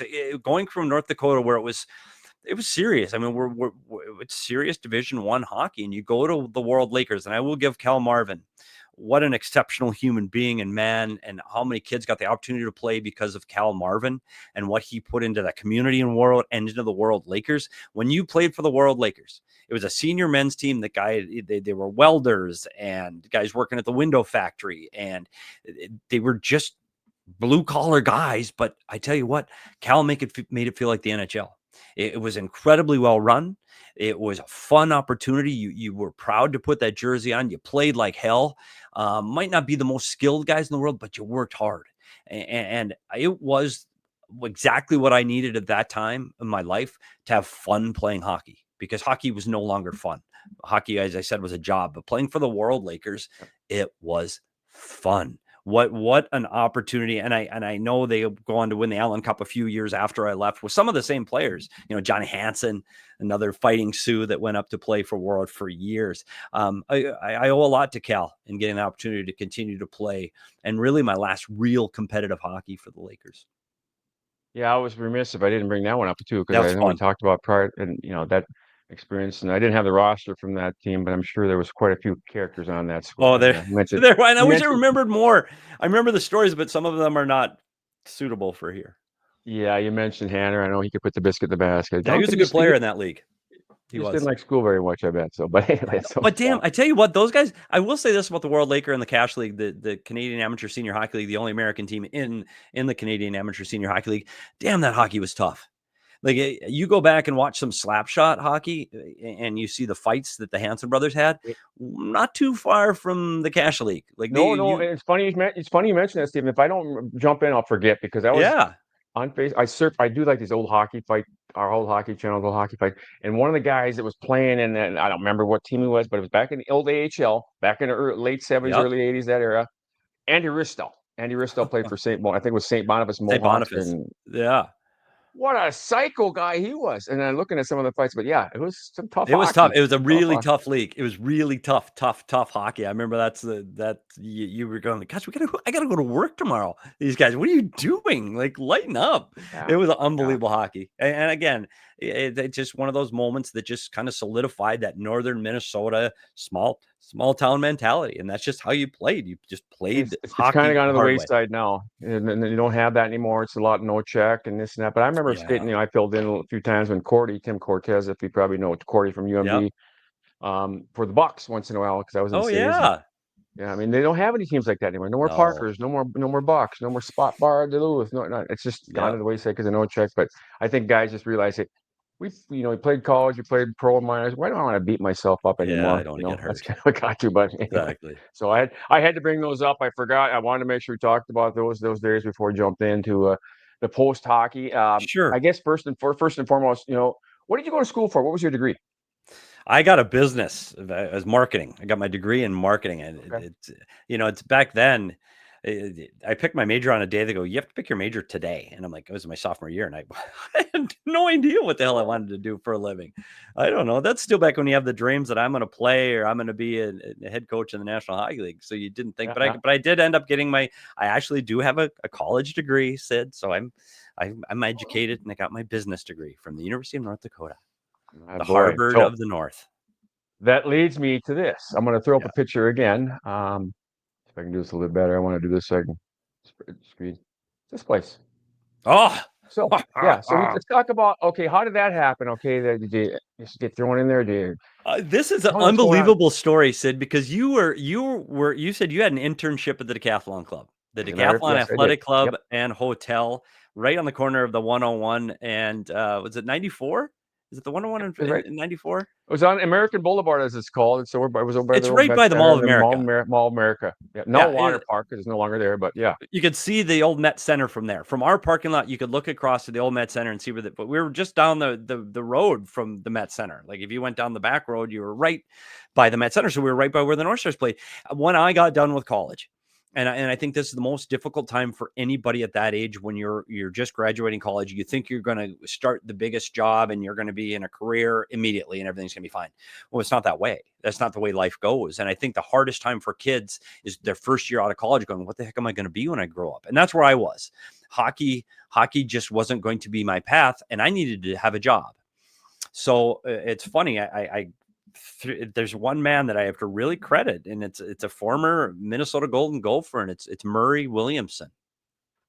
Murray Williamson, whose son Dino actually played also for the Gophers. Murray owned hotels at the time, and he got me into the Super 8 management school. And I went and I learned how to run a hotel, and I got a job managing a Super 8 hotel out in Idaho. And then I managed there for a few years. And then Murray called me and said, hey, the Decathlon Club, their hotel, they need a manager. Are you interested in coming back to the cities? And I'm like, dude, yes, I want to go back to the cities. And one of the things, and you know this, because you've been to the Decathlon Athletic Club and no longer standing, but the Decathlon Athletic Club was the home of the Hobey Baker Award. It's where the Hobey Baker Award was originated, where Roseau native Neil Broughton wins the first Hobey Baker that ever existed was in that building. So I knew this was my way to get back into hockey. Even though I was managing a hotel and we were, cleaning rooms and running restaurants, that became my life and that became my job. But I got to be involved with the Hobey Baker. I got to sit in on the committee meetings. I got to be involved with college hockey just a little bit. But by the time I left the Decathlon Club, I was the executive director of the award. Brian Bonin wins when I was there. Chris Marinucci wins it in Duluth when I was there. So a lot of Minnesota connections. And really that became, I only was a few months of my year, but that became my job. I did the other stuff because that's how I got paid. But I really got entrenched in college hockey. And I found, we'll get to that story, but that's really the path from the Decathlon Athletic Club got me to where I am today. I mean, it was truly without that opportunity. I'm not working for the Arizona Coyotes. I'm not doing what I do today for ESPN, all because of my opportunities at the Decathlon. Yeah, that's pretty cool. And look at that. Those years we were there when we said Bonin won it. I mean, yeah, look at some of those players around finalists. Jay Pandolfo was a finalist. Brian Holzinger. Brian Holzinger was there 85, with one of my years 5. too. Yeah. Yep. Chris Imes. Remember Chris Imes? He was a finalist there. I forgot I about do. Chris. Yeah. I might have to track him down, as a matter of fact. That's a northern boy as That's well. what it was so much fun looking at who was the top 10 candidates works. We had a top 10 video, but it's funny because I had access to the ballots. We didn't actually vote. We had college coaches and media personnel voted, but I know I was one of the first ones to know who actually won. And Greg Johnson, one of my teammates at the University of North Dakota, was still there. He was a senior when I was at the Decathlon Club counting votes, and he was second to Paul Correa and one of the highest votes ever. I was going to say, guess who won? Paul Correa. Paul Correa, first freshman to win the Hobie Baker Award. First goalie, Rob Stauber. There you go. Stauber. Pretty cool. Pretty cool. I mean, I just looking at some of those names in the past, I'm like, wow. I mean, that's kind of leads me to we're kind of getting a little long in the tooth here with our talking, but that's okay because I like talking hockey, but we don't get paid by the hour. That's okay. Hey, this is what it's all about. Bringing back memories and talk, making people aware of things and who you are. Because I mean, like I said, there's a lot people don't know about you, Steve, but around now, and I'm bringing it back now. Going back to that, from the Hobie Baker and the Decathlon and that, how did you end up getting involved with, the ticker below here? If you look at the ticker and you look at your NHL Telestration Producer and ESPN, but how did you end up with the Coyotes? Was that spinning it from there to the Coyotes? This is it. This is the connection from the Hobie Baker Award. Our guest speaker, we had a guest speaker every year. 1 year Ken Dryden I went to the Ken Dryden when he was the speaker when I was a teenager because he was my idol, and we always had this big hockey speaker at the award dinner. And one year that I was there helping with the dinner, it was Bobby Smith from the Minnesota North Stars. And Bobby Smith was living in the cities. He was going to school at the University of Minnesota at the time, getting his master's degree, his MBA at the time. And I got the opportunity to meet him at that event and talk to him at length about hockey in Minnesota and all the things he had done with the Minnesota North Stars. Well, he moves on and he goes and becomes the general manager of the Arizona Coyotes. Well, at that time, as many Minnesotans know, that was it. It was February. It was -20 over and over and over again in February. And I said, that's it. I've got to get out of Minnesota. And I had some connections to the Arizona area and I ended up moving down to Arizona with no job, which, by the way, don't advise that. Don't leave a job till you have a job. I'm sure the other half at the time when whoever you're with, she probably didn't like that. Yep. Tip of the day is finding a job. But I went down to Arizona without a job, looking for hotel jobs. I've got this hotel experience. I'll find a hotel job. But I called Bobby Smith and I said, hey, I'm here. Is there anything I can do? I went interviewed with him, talked to him, and it was the summer of 97. Excuse me, 97. And he said, got nothing, but you should volunteer on game nights to run stats from the press room down to the coach's room. I said, okay. I will do that. 2 weeks later, he calls me. And I still don't have a job. And I got 3 jobs in one day, but that's beside the point. Bobby Smith called me and said, our video coach just quit August 15th. We need you to start, but you have to start on Monday. Can you start? So it literally was, if I didn't know Bobby Smith from the Hobie Baker dinner in Bloomington, Minnesota, and I didn't call him up when I got to Arizona, I don't get that phone call. He calls me and says, can you start Monday? I said, yes. I worked in that job for 23 years on a job that only happened because I met him through small connections in Minnesota hockey. And I tell you what, the transition from, I went there that first day at America West Arena in Arizona, and I didn't know training camp hadn't started yet. I went and sat in my office. No one was there. Like, no one was in the entire building. I didn't know what to do. I didn't know what I was supposed to do.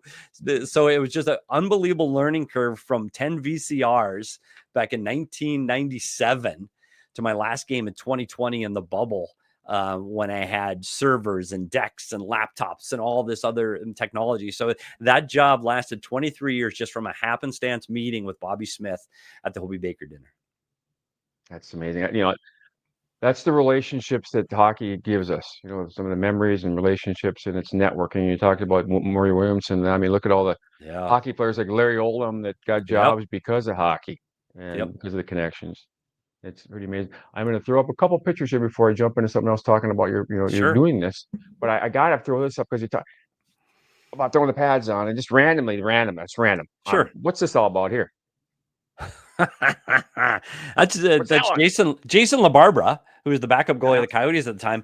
I tell you what, one of the things I got to do, and a great life experience, is this is back before the e-bugs were in the NHL.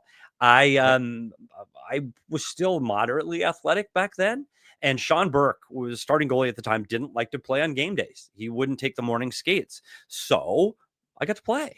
And I tell you what, thanks to Stan Wilson for buying me really, really good equipment. I had all illegal equipment. It was too thick, too big, because I was tiny. I'm still a tiny little guy. Those guys, but they're a little harder shooters. I got to play anytime they needed a goalie to go out on the ice for practice. I used to travel with the gear for the Coyotes, so I got to play in a lot of the arenas across the National Hockey League, and just, I was basically a shooter tutor. I would just stand there and just get pummeled by these NHL players, and it was a really neat time in my life. So I got to go out there on the ice with Curtis Joseph and Jason LaBarbera, and really get an opportunity to play against some of the best players in hockey. And it's funny because I was no good. Like I couldn't. I was in my 30s by then, but just to get the opportunity to play. And Cliff Fletcher is in a Hall of Fame right now as general manager. Calgary Flames won a cup, and people that know hockey know Cliff Fletcher. He worked for the Coyotes at the time. He was an advisor, and we were in Dallas, and I had the pads on in Dallas. And again, I'm 5'10", 100 and nothing, and not very good. But he was in the stands with somebody from the Dallas Stars, and he goes, "This is our big secret weapon. I know he looks really bad right now, but he just got off the plane from Russia. Nobody's heard of this kid. He's 18, but it wasn't. I was 35. He's 18. Nobody knows him, and we snuck him in under the radar. You got to keep an eye on this kid." And so then the Dallas Stars thought we had some big secret weapon here in Arizona, and it was just a washed up guy from Bemidji. So it was a great experience getting the chance to play. Awesome. That is funny. So I want to talk about the video aspect of it. I'm going to throw up another picture. Where is that darn thing I had? This is after the fact what you're doing now, but I mean, this is example. We talked that's me. There's your war room. That's your office. You said that's a situation room. I mean, 1, 2, 3, 4, 5, 6, 7 monitors. That's in game. I mean, that's in game. We're playing a game. That's what I looked at, and that's the life of a video guy. That's how you survive. That's how you watch the game. That's how you process hockey. I think one of the things that being a video coach in the National Hockey League taught me is how to watch the game differently. And I think that's what's allowed me to continue on and continue to work in hockey is how I watch a hockey game. I still watch 2, 3, 4 games a day, every day, all winter long. And I think that you just see it differently when you watch that many games. I think you see the game different. I'm not a scout. I don't go, "Oh, this guy's got a great release," or this individual player. It's funny. I see the game of a black team and a white team, and I just see things moving. I don't see someone's particular skill. I see it as a system, or as a group, or as a unit on what teams do well. And I think that you get that only by watching the game like you just saw through all of these monitors in a high pressure situation. Sid, I can't tell you how grateful I am that I got the opportunity to do what I did for over 20 years, to just watch hockey on TV all across North America. I'm just blessed that I got that opportunity. It's crazy. And I want to spin off of that because I really want to discuss, and I know we're going along, but that's fine. Because there's a lot of good things you can tell and talk about here. From when we played, I don't think I had ever had any video on me. at all whatsoever. Back in the day, that was like VHS, right? You had the big Yeah. camera, you had to put it on your shoulder. Pretty crazy. To today, I mean, the video technology and the analytics and everything and the telestrations and this and that. I mean, you got this program, that program. I worked with TPE, I worked with Huddle, I worked with little this, little that, trying to figure everything out. But there's so many different video analysis programs, but it's really changed the game. Can you talk about that? The differences back when we played and now, and how it's for the better, but sometimes I think sometimes for the worse as well. I mean, there's certain things to me I'm like, come on, But I want to hear your feedback on this, please. It's changed so much, Sid. And I don't even go back to when we played in the 80s, because you're right. There was nothing. There was nothing. Like people say, well, show me some video when you played. I don't have any. Like there might be some archives of me playing at the state tournament somewhere, but I don't have them. But not, even when I went to the Coyotes back in 1997, we were still VHS. There was no satellite TV, no direct TV, no internet. There was no ability to get clips and film from other teams. When we were scouting teams, we might scout games from 3 weeks ago because we couldn't find them. You just didn't have access to information like you do now. But what that made you do is it made you value the information that you did have. If you were able to find something, we didn't have video meetings every day. We couldn't. The technology just wasn't there to follow up on it every day. And you fast forward to when I left in 2020, you could find a video clip on a Bantam player in Moscow tomorrow. Like I can find it right now. You want to see a D zone faceoff loss on the left-hand circle in Colorado on a Tuesday night, games that started at 7. I could find it quickly.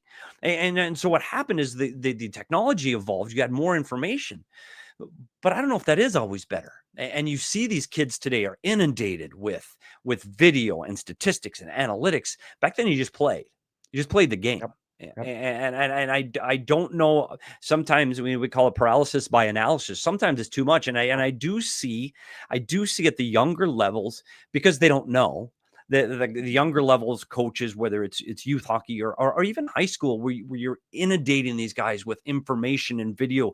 When we run a meeting in the National Hockey League, our meetings were 7 minutes. If you had a 12-minute meeting, it's too long. Like our video meetings were short. We were tight.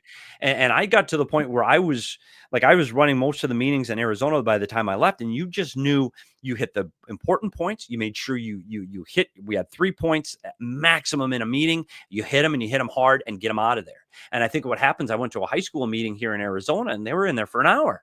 Well, you can't retain that for an hour. And so I just learned so much more on how to distribute and pass on that information. And I still think that gives me juice today. I still help some friends that are coaching kids in high school on how best to show film and what you show players and how best to get players to learn. And I think that's what I learned over that 20 years is how best to distribute that information to players. Maybe we can do an infomercial video sometime. You can show me how to do it and then we can pass it on to others. There you go, buddy. Let's go, Sid. Sounds like a partnership. S&S, we'll figure it out. S&S mess, Steven Skid.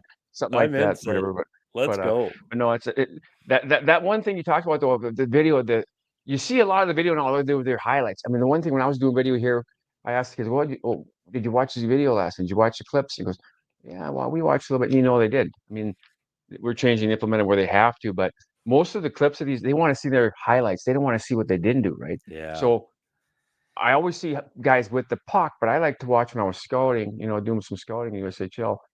I'd watch what the guy did without the puck. It's always, what's he doing with the puck? What's he doing with the fancy? And that's the problem too with the social media.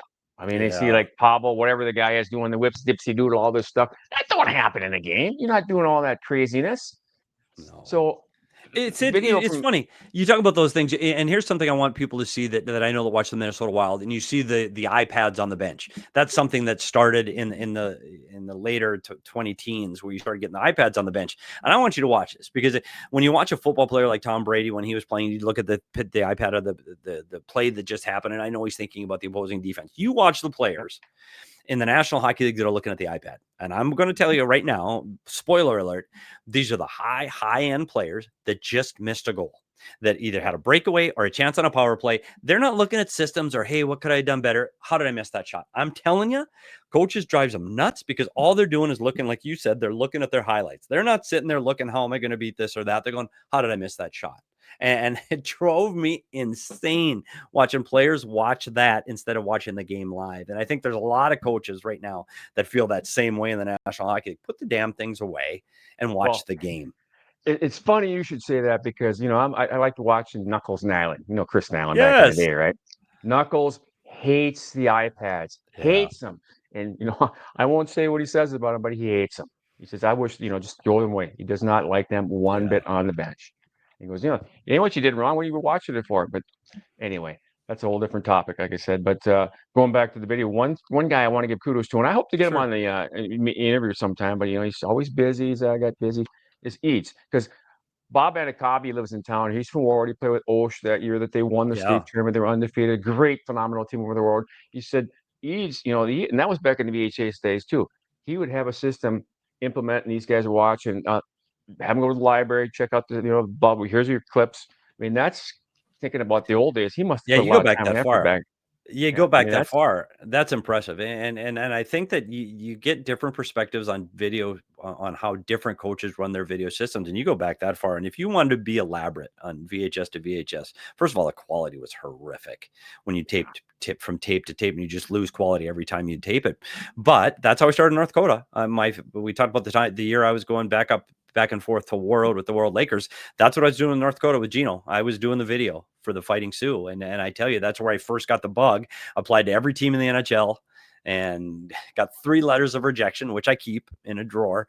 But I unfortunately was not able to do that right out of college. But you're right. The transition and the evolve, how players now, every kid from the time he's first touches the ice, he wants to go to his phone right after the game. What did I do? How did I play? Let's see that highlight. Let's see that pass I made. It's amazing the amount of data these kids have. When we finished a game, my last year in Arizona, by the time we went to the bus, I had all of the players' shifts broken down and thrown up to the cloud. So we would drive from the bus to the airport in those cities, and you would see the players and their faces down in their phone watching all of their shifts. And what happened 10 years prior to that is guys were talking to their seatmate or the guys across the aisle on what the game and how the game progressed and unfolded.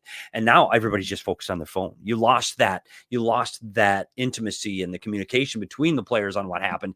And it's all about me, and what happened on my phone. And I think that was one of the things that is kind of sad to see the evolution of. I know you can learn and see things like that, but you lost that connection, that communication of talking to a guy. And I remember this play like this, or I saw this play like that. And then you're just in this own little encapsulated bubble watching what just happened to you on your phone. And I thought that was sad.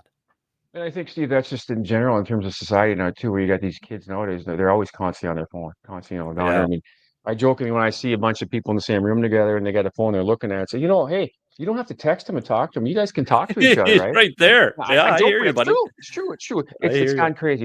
You got a computer in your hands, and there's syndrome on that of some sort. I'm sure they're going to come up with something someday. But yeah, I mean, we talk about this stuff, and it's crazy how times have changed. Yeah. And I want to throw up now a couple other things that you're doing, because you're involved with a bunch of podcasts. You got your coaches one right here, Inside the Coaches. There you are talking. I remember seeing you talking also on some other pods during the year. And I want to throw up this one because this one's got a bunch of different, you got Hackstall there. I see you. You got, what else you got there? You got Talk. Dave Tippett. Coop. I mean, another Fighting Sioux, Talk, Coop. Yeah. You've got some pretty amazing people you've met and are doing on these podcasts. And then now you're involved with this one, is my understanding. I see you there. PHLY. Yeah, I'm going to do a lot of work with PHL this year. It's funny, Sid, how this changed. And it's funny, when I got let go from the Coyotes in 2020 and I'm in my 50s going, what the hell am I going to do now? Like, I've done this for 23 years. I know nothing else. Now what? And I tell you what, the Coyotes, I got the opportunity to get on an Arizona Coyote podcast. We talked Coyotes 5 days a week, post-game, pre-game, and I got to break stuff down. And I became a media guy. I love this. Said, I have so much fun talking. If you put a microphone, I'm going to talk hockey. So I tell you what, once the Coyotes moved, I had to reinvent myself again. And I'm on podcasts from What Chaos in Boston. I do the Hockey PDO cast out of Vancouver. I'm in Philly and Dallas and Chicago. If you ask me, I'm gonna talk hockey. I really enjoy you talking Oiler hockey last year. I saw you talking Oiler hockey last Oilers in the playoffs. Stanley Cup. Yep. And that's, I took all of that, and that's when I ultimately did the Inside the Coaches Room podcast, because I thought there were stories that I could tell that, well, really coaches are thinking, because you see podcasts like this too, and you just don't get the perspective for, no, here's what really happens. Here's what really happened. Here's what coaches are really thinking. And then I started breaking stuff down. And I think people just want to know the game better. Whether you played it your entire life, out of Rosa, War Road, Thief River, Crookston, or you're just learning the game, it's a hard game, man. It's a hard game to understand. It happens too fast. So I slow everything down and I try to make it digestible so people know what they're looking at. And I don't always show the play. I show why the play happened. And it's the plays that make the play. So I couldn't be happier doing that part. Unfortunately, Sid, as you know, doesn't pay the bills, dude. This sitting talking to me on the microphone is not paying the bills here in Arizona. Yeah, well, you're doing the telestrating now for the NHL Yes. on was it ESPN. ESPN. So that does that in fact That does does pay pay the the bills. bills. And those of you watching, you know, when you just see where Steve, can you reiterate? So when I see whoever's the play-by-play broadcast, Ray Ferraro, color the color yeah. commentator, Yes. when they're doing the old, here's this, here's okay, Bennett over here, this whatever it is. That's That's coming you from doing me. the telestration, right? Yeah. So it's funny that ESPN saved me. Like ESPN, when I was out of work, Brian Boucher was the goaltender here at the Arizona Coyotes. He went on to be a broadcaster at NBC Sports, but he got a job at ESPN. And my year that I was out of work, I was doing video prep work for him. I'd scout all of his teams that he was going to broadcast that weekend. And we got to a point where we were working really close synergy where I do written reports and video reports on so he could get help with his research. When he went to ESPN, he called ESPN and said, "Hey, this guy does this. Can we bring him along?" ESPN took a chance on me, and I was basically, and I am to this day, I'm ESPN's video coach.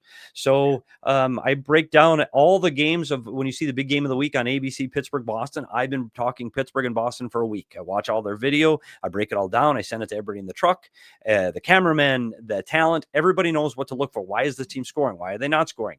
What players are new that you need to be aware of? And so I really help in their research. But then during the game, you're right. I'm watching the game in Arizona and we're drawing. And we put X's and O's on the screen and we send it back to the truck and hope Ray Ferraro decides to talk about him and get our stuff on TV. So when you are watching that on ESPN and you see those X's and O's, it starts off in Scottsdale, Arizona. Yeah, it's a lot of fun. But it's funny, you get it's strange project. I just got a call this morning from ESPN, and we did a project on Clayton Keller. We're trying to put some video together for some preseason stuff on the Utah Hockey Club. So it's a lot of fun, and I'm again, it's just grateful to be a part of this community of hockey. Yeah. Well, I'm going to wind this down because we have went the longest. Pitt, unbelievable, Sid. Kirk Oldham had the longest. I mean, but Kirk talking hockey, we're a guy. You and I, two former goalies, battles against each other. There's a lot. I want to wind it down with two things I want to ask you, and one thing I want to you give feedback on. So the one thing I want to talk about is you're in Phoenix, the Phoenix, because I know that they have a state tournament out there, for instance. And, Yes. I don't know where they play. They play at the Eastern, whatever. Whatever. Mullet. How many people? Okay, so how has hockey changed out there now compared to playing? Obviously, you can't compare Minnesota State tournament. Obviously, it's 18,000. Yeah, sold out. But in Arizona, I mean, Austin Matthews came from there. Yep. So in terms of the growth of the game from when we were playing back in the day, it was just not that many teams, not that many juniors, not that many academies to where it is now. And you're seeing people come from Arizona, you're seeing people come from Florida, Dallas, different parts of the country.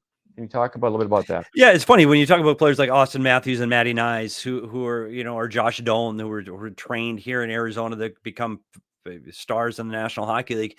There is really good hockey here, and there's really good youth hockey. And I think what happens when you get a National Hockey League team in a community, you get the players that played here, that stay here, that coach there, and have their kids play here. And I do think that those things really help these youth players, because there are some really good high-end players here in high-end hockey programs here in Arizona, and it has grown. And the number of people per capita that play in Arizona per rink is one of the highest in the country.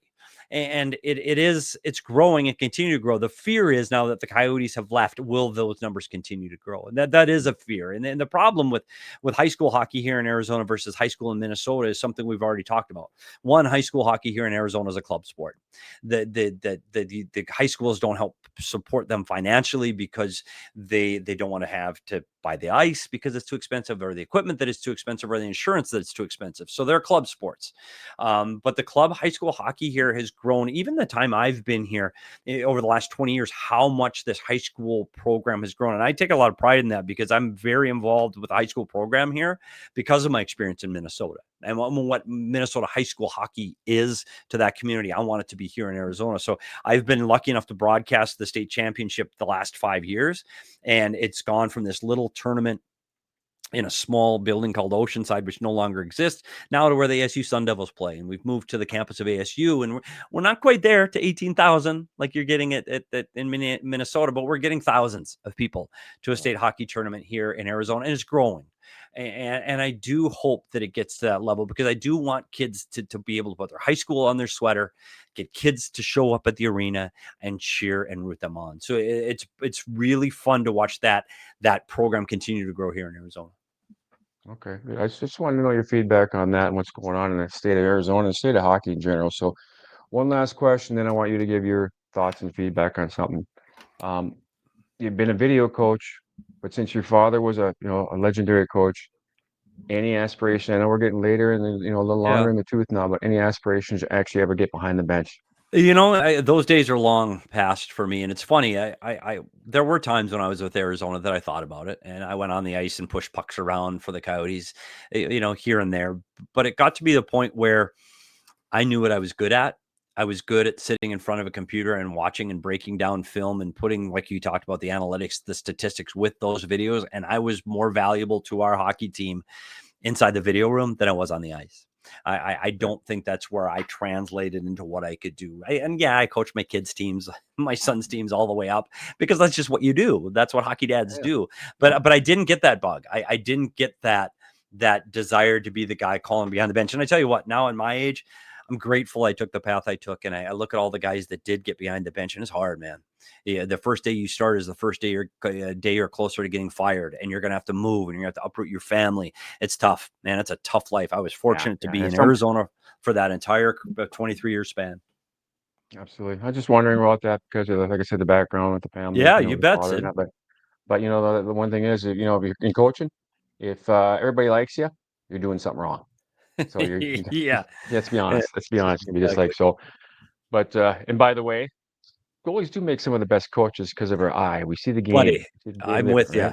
I you know me, said I see the game. Like I said, I see it differently, and I agree. Goalies, best analysts, you see them on TV, you see goalies everywhere, and the best coaches. Couldn't agree more, Sid. Go goalies. Well, I'm gonna leave it at this because we have went a long length, but we could continue talking hockey. I always end it with this, Pitt, is I ask whoever I interviewed, whether they're pro or coach or whatever, former just high school player, but yourself. I always like to get the feedback. If I was an athlete, not just a hockey player, but a concentrated hockey, a young hockey player coming up to, or even a parent too, because Andy gave me some advice on that. I want to know what advice you would give to them from your years of being involved in the game and having a legendary coach father as a father, to them. If somebody come up to you and say, Mr. Peters, I want to become a better hockey player, a better person, whatever it may be, what would you tell them? And I think these are the lessons I learned from my dad. And I think this goes, because I do get that. How do I work in the National Hockey League? How do I get to work and do the things that you've had the opportunity to do? And I think most importantly is whatever it is you do. It doesn't matter. I don't care if you're a plumber, an accountant, a hockey coach, a hockey player, whatever you do, you need to put the work in, and you need to be willing to sacrifice the fun things, the video games, the playing on your phone, if that's what your real aspirations are. And if they're not, that's fine too. It's okay to have fun. It's okay to have fun and do those things. But if you want to excel and be the best at whatever it is that you do, you're going to have to put the work in. And I think if you put in the work and you work hard, you've seen it. I've seen it. The most skilled player at 10, 15, 20 isn't always the most skilled player by the time they're 25. It's the guys that work the hardest, are first in line at drills, that understand what's going on, that are first guy to the rink, last guy to leave, the guy that puts in the extra work instead of the guy that goes, well, I'm tired today. I think I'm going to skip the gym.